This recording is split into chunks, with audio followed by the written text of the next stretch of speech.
Namun, setelah diteliti di kemudian hari, penurunan gaji di Pakistan pada saat yang sama, penaikan gaji di Indonesia berdampak sama. Tidak ada perbedaan yang signifikan antara Pakistan dan Indonesia. Artinya sepertinya tidak ada kemajuan. Bagaimana? Apa kira-kira yang salah di sini menurut Fajar? Berarti kalau ada salah besar, perlu ada solusi yang besar. Kalau tidak ada solusi yang besar, mimpi besar kita akan menjadi kebohongan besar.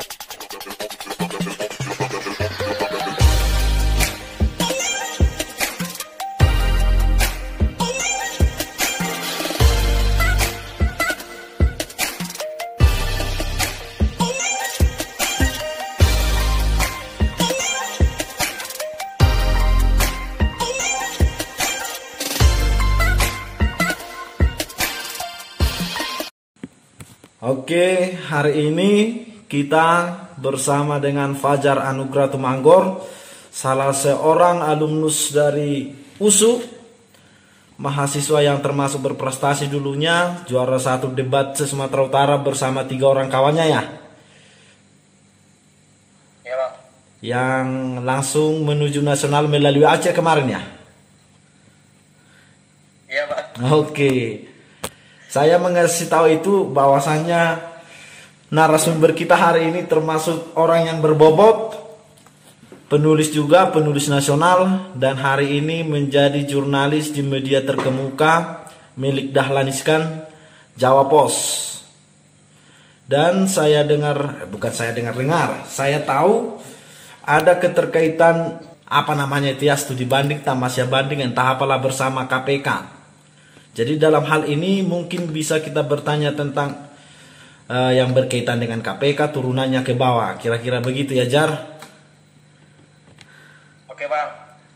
Jadi berdasarkan latar belakangmu itu, Fajar, jadi hari ini agak seksinya dibahas ini pendidikan dan korupsi.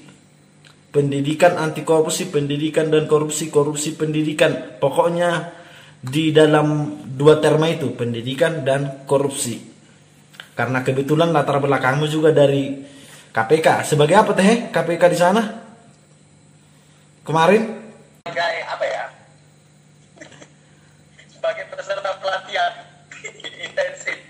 Oh, peserta pelatihan yang intensif, begitu ya? Oke. Iya, Bang. Latar belakang pendidikan kita kan ada kemajuan sebenarnya. Pertama, kemajuan itu dari segi penganggaran. Dari segi penganggaran ada kemajuan yang luar biasa. Yaitu pada tahun 2001 yang silam. Beberapa tahun setelah terjadinya bom di Menara Kembar Amerika Serikat kalau nggak salah. Dampak dari bom itu terjadi kemudian krisis moneter. Karena krisis moneter ini terjadi penghematan di mana-mana. Rusia, Amerika Serikat, bahkan Cina mengalokasikan dana pendidikannya sebanyak 20% sebagai salah satu cara untuk menghemat. Tetapi Indonesia sebagai negara berkembang mengambil langkah yang berbeda, justru menaikkan porsi anggarannya 20% minimal dari APBN. Bagaimana tanggapan Fajar tentang kemauan Indonesia ini? Sampai kepada jawaban saya, Bang Ridwan, kita sebelumnya harus tahu bahwa mengapa negara-negara seperti Amerika Serikat, Rusia, bahkan seperti yang Abang katakan Pakistan itu hanya menganggarkan 2%, 1%, ketika peristiwa World Trade Center itu telah terjadi gitu kan, pada tanggal 11 ya, 11 September 2001 itu. Iya. Yang pertama kali kita tahu bahwa pada tahun 2001 itu Amerika Serikat condong kepada anggaran militer. Anggaran militer. Kita pahami.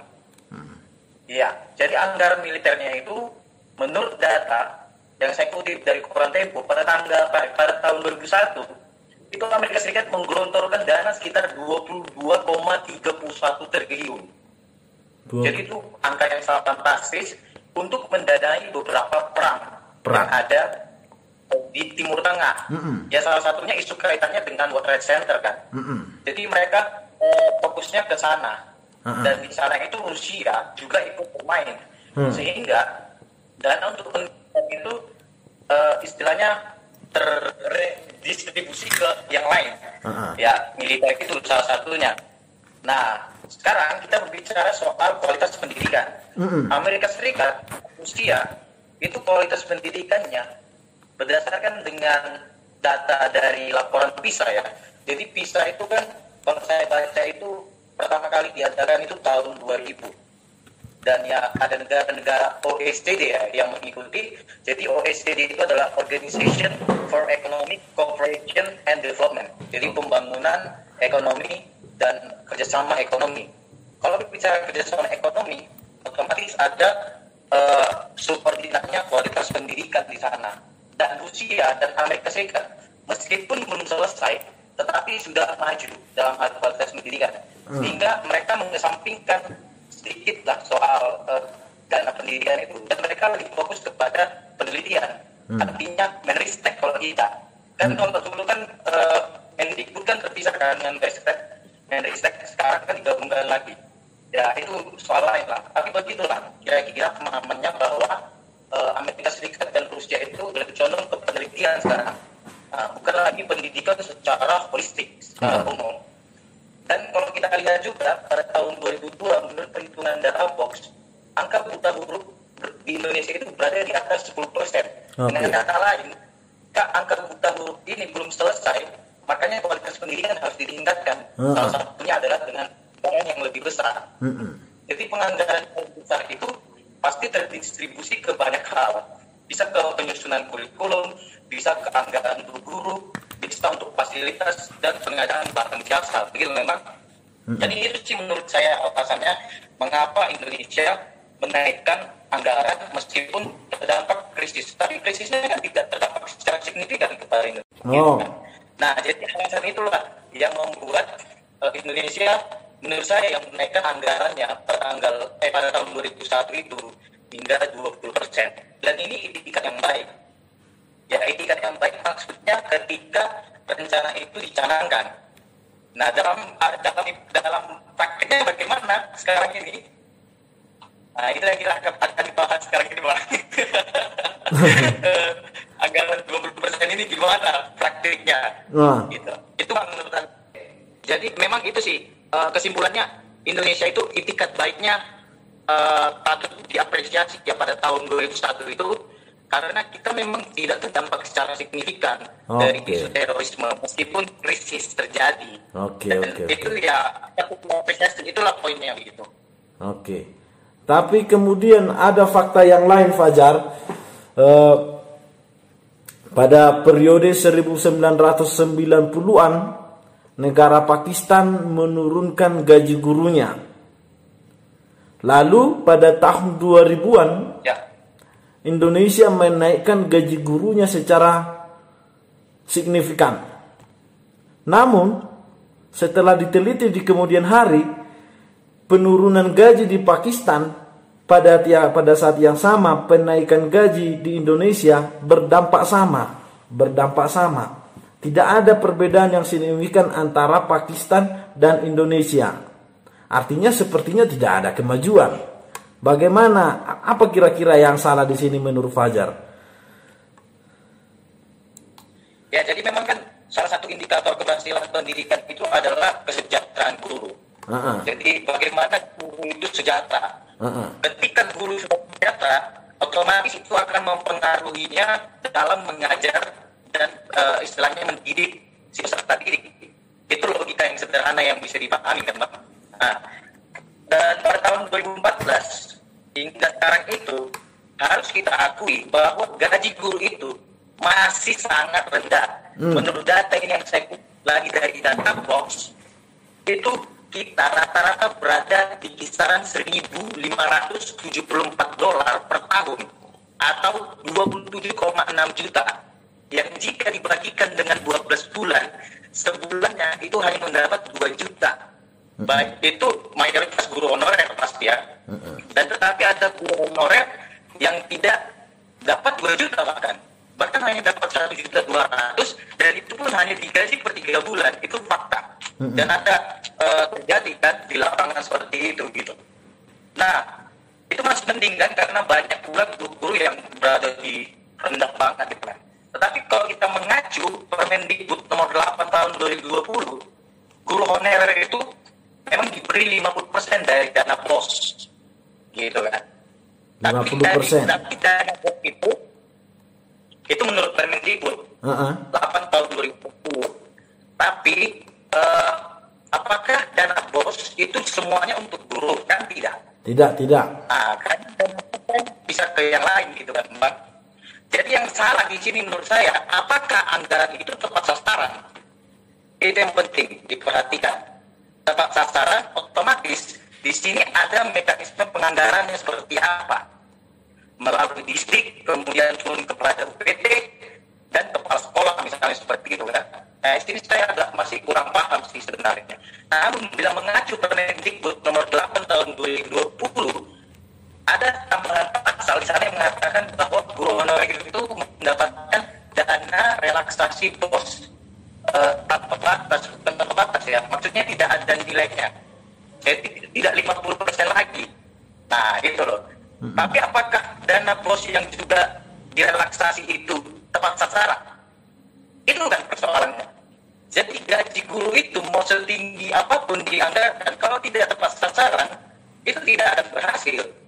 Dan itu adalah salahnya karena korupsi kan. Jadi kalau dalam undang-undang tipikor, korupsi salah satunya itu adalah penyalahgunaan anggaran. Itu masuk dalam undang-undang tipikor, penyalahgunaan anggaran. Dan BOS adalah anggaran kan.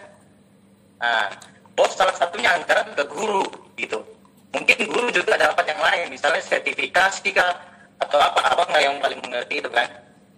Kemungkinan kalau sertifikasi itu lebih detail, karena mungkin yang kelola langsung pusat. Iya. Tapi kalau dia BOS, yang megang itu adalah kepala sekolah kan, dan kepala sekolah bisa bermain di sana. Karena seperti yang dikatakan oleh Lord Acton, power tends to corrupt, absolute power corrupt absolutely.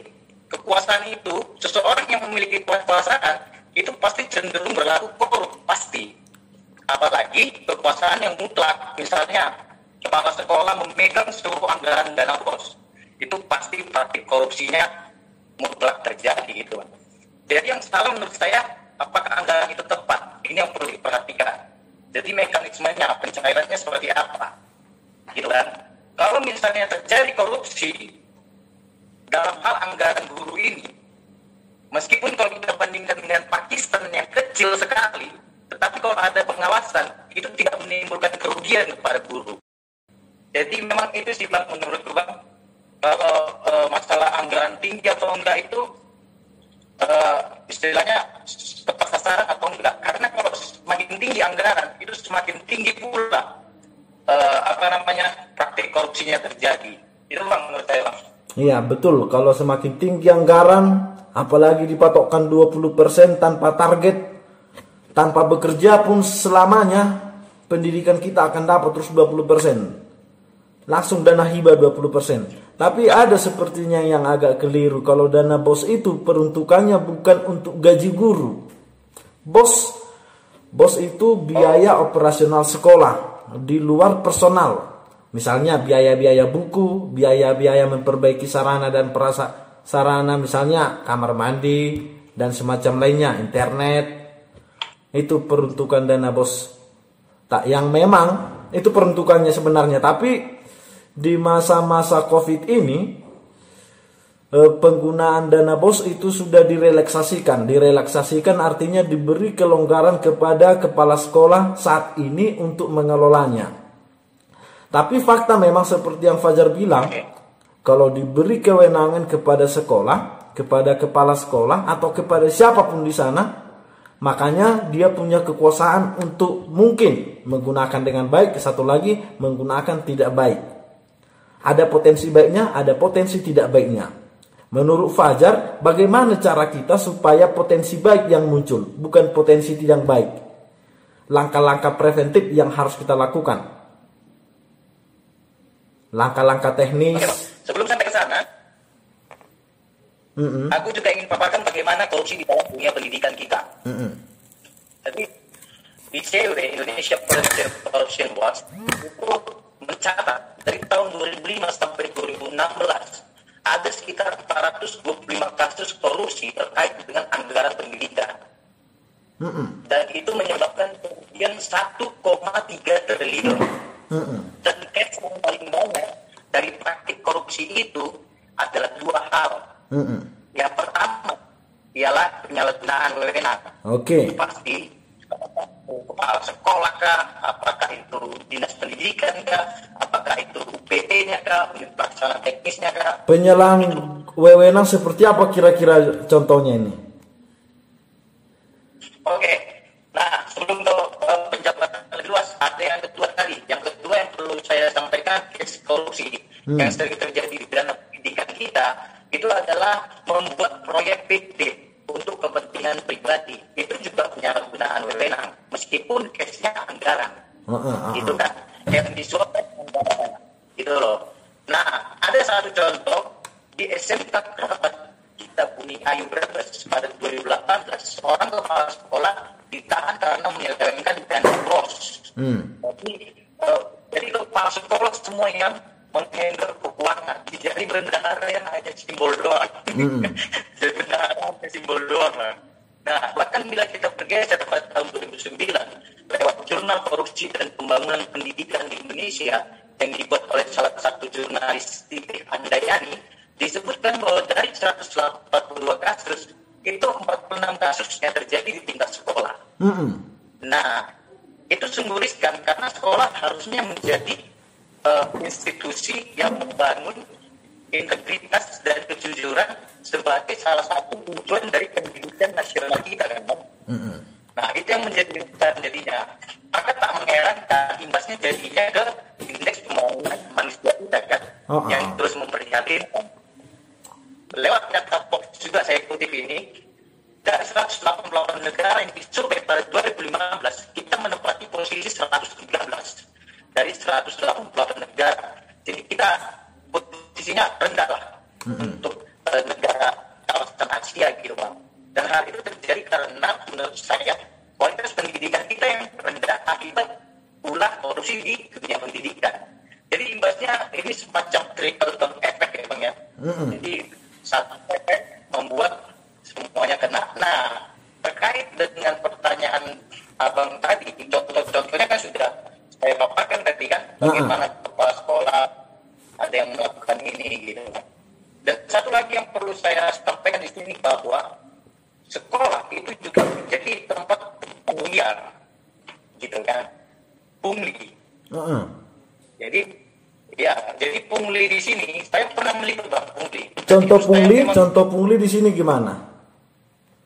Contoh pungli. Saya pernah meliput dan saya sempat mendapat semacam teror kan, karena di satu sekolah di Surabaya, sekolah menengah atas, itu mengutip hampir sejuta untuk biaya wisuda, traveling dan lain-lain. Padahal banyak dari mereka itu yang tidak mampu, tapi acam tidak bisa ikut ujian. Jadi tidak mau mereka harus ikut. Swasta gitu kan? Atau negeri? Negeri. Oh, negeri, Bang. Ini gawat ya.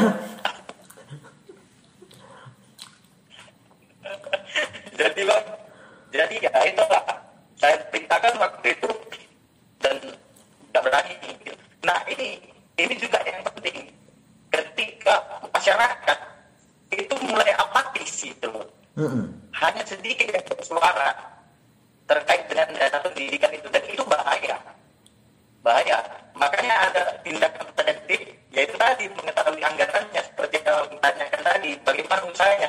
Ya preventifnya yang mengetahui anggaran itu, kemudian menyelidiki seluk-beluk dari anggaran itu yang keluar. Misalnya kayak tadi yang saya sampaikan, biaya wisuda lah, traveling lah, atau apa segala macam itu. Jadi memang pungli ini sifatnya kan ilegal. Iya, ilegal. Namanya liar kan? paling riskan, saya meliput itu orang tua itu tidak dilibatkan di dalam perencanaan itu, dan itu kan tidak sudah ilegal, tidak melibatkan orang tua. Nanti gimana deh pokoknya. Jadi yang membayar siapa? Orang tua, anaknya, siswanya? Yang membayar ya orang tua, Pak, dengan ancaman tidak bisa ikut ujian. Oh. Tapi kalau itu sebenarnya bukan penyalahan gunaan dana yang diberikan pemerintah kan? Itu ibaratnya mengambil dana dari masyarakat.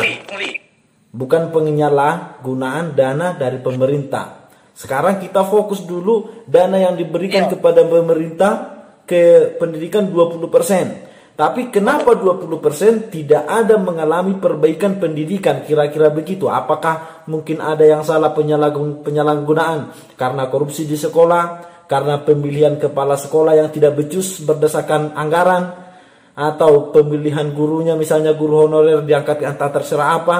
Kalau seperti yang Fajar tadi liputkan, itu bukan penyalahan guna dari pemerintah, itu sumbernya dari masyarakat, Jadi menurut Fajar, kalau udah besar kali dana anggaran ini kan tidak ada mengalami peningkatan, mungkin pasti banyak yang salah. Mungkin salah satunya korupsi, penyelewengan kekuasaan, penyelewengan dana. Menurut Fajar, karena kebetulan dana BOS banyak sekali ke sekolah, itu hampir setiap tahun. Bagaimana menurut Fajar cara mengatasi langkah preventif supaya tidak terjadi, supaya dana BOS itu tepat sasaran? Yang pertama adalah pengawasan daripada orang tua, ataupun pengawasan juga dari internal. Pengawasan dari orang tua. Ini maksudnya pengawasan dari orang tua gimana? Ya misalnya kalau sebelum sampai ke orang tua, Bang, pengawasan dari internal itu bisa jadi guru-guru, atau kemudian yang paling atasnya adalah dinas pendidikan. Dinas pendidikan. Iya, siapa misalnya SMP, SD dikelola oleh dinas pendidikan kota, mereka yang kalau kemudian dinas pendidikan, saya tunggu, kalau kemudian dinas pendidikan bekerja sama dengan kepala sekolah, inspektorat harus bermain di sana, inspektorat. Oh. Jadi memang harus bermain di sana dan harus melibatkan lembaga independen sebenarnya. Namun kalau kita bicara soal KPK, itu kan tidak bisa serta-merta ikut. Karena KPK itu mengurusi korupsi big fish istilahnya, ikan yang besar. Yang istilahnya dampak yang sangat besar dan nominalnya pun berada di, kalau yang aku baca dari undang-undang terbarunya, salah satunya juga itu adalah nominalnya 2 miliar.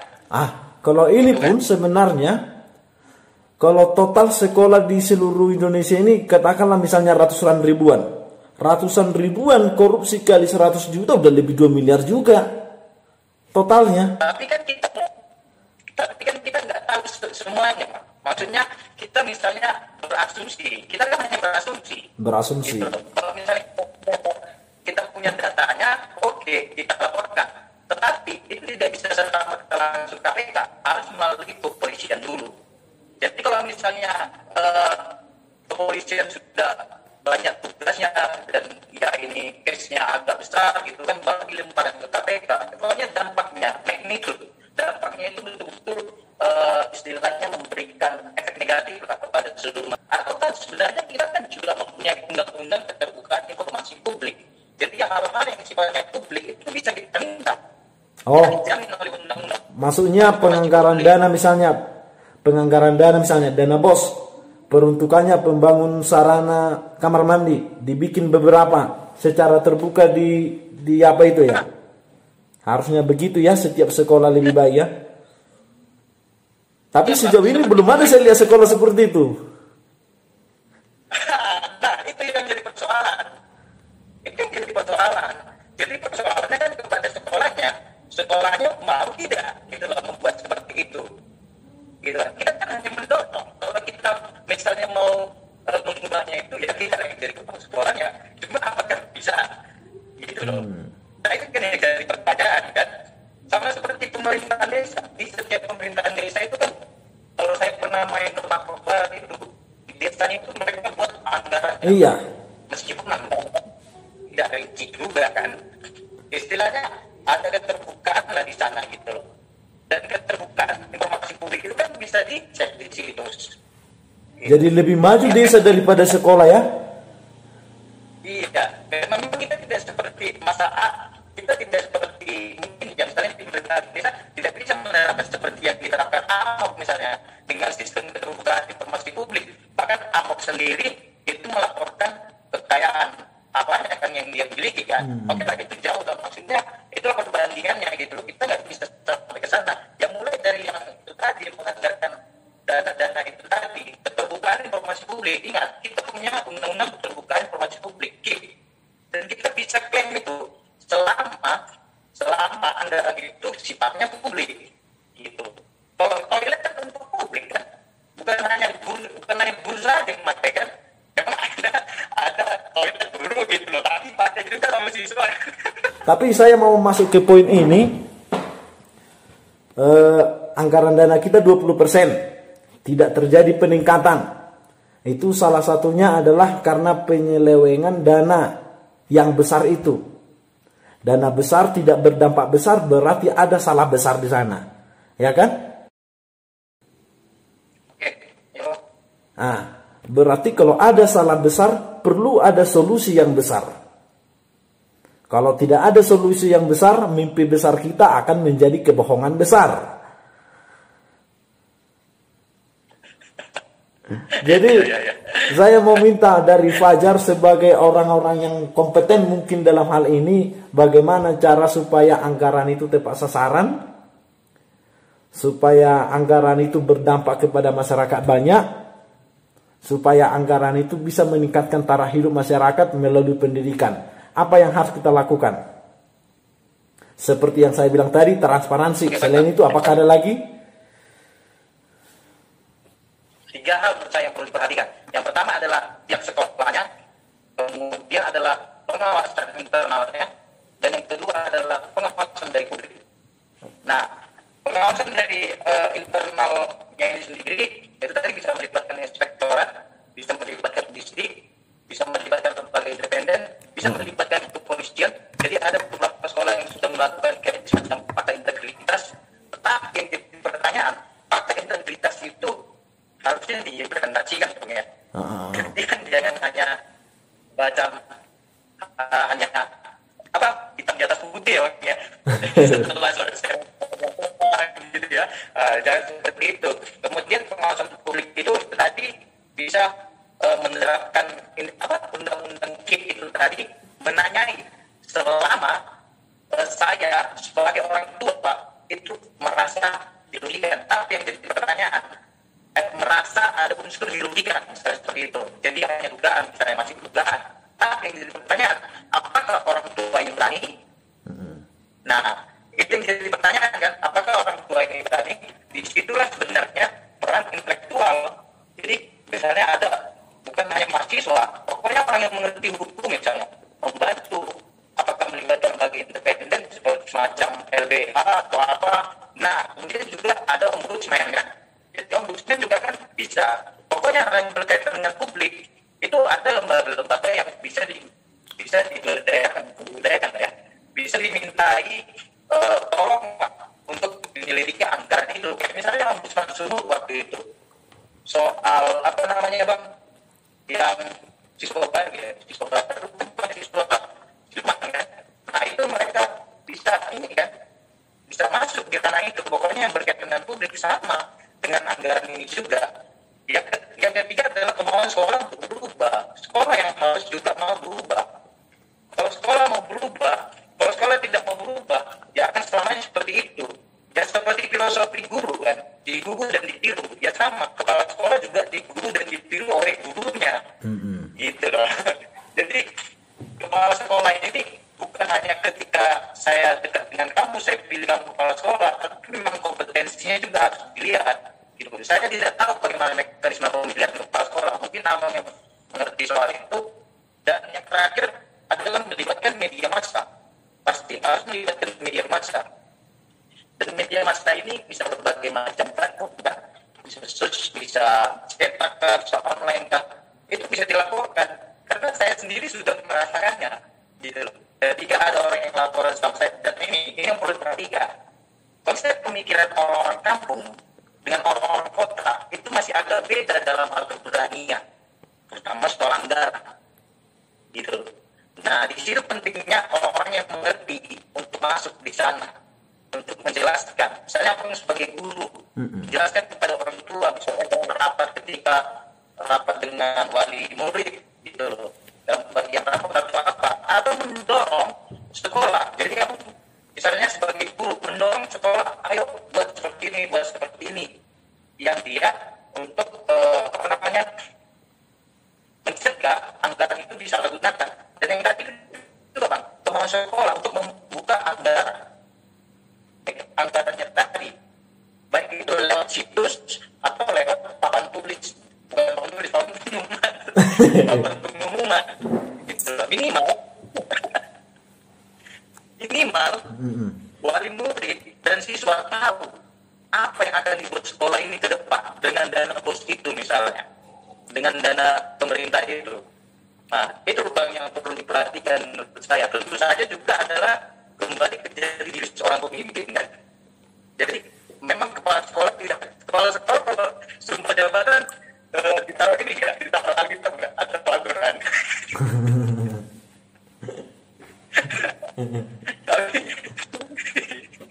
Ya kan kembali ke diri seorang pemimpin Bang. Dan itu ya soal moralitas seorang pemimpin. Ya, dan itu tidak bisa diukur. Maksudnya kita tidak bisa memaksakan kehendak kita, gitu loh. Dan itu harus dari diri dia juga, gitu kan. Nah ini beberapa hal ini sih Bang yang perlu menurut saya. Ketika anggaran besar, tetapi anggaran besar, ketika baik kan berarti untuk membenahi kualitas pendidikan kita. Tetapi ketika ini kan pasti bercabang kan, cara membenahi kualitas pendidikan kita bercabang. Nah cara-cara inilah yang beberapa hal tadi harus masuk. Terserah maaf, misalnya guru kah atau apakah atau pengadaan barang. Dan ini juga masalah pengadaan barang dan jasa kan yang paling banyak juga korupsinya dalam penyalahgunaan anggaran kan.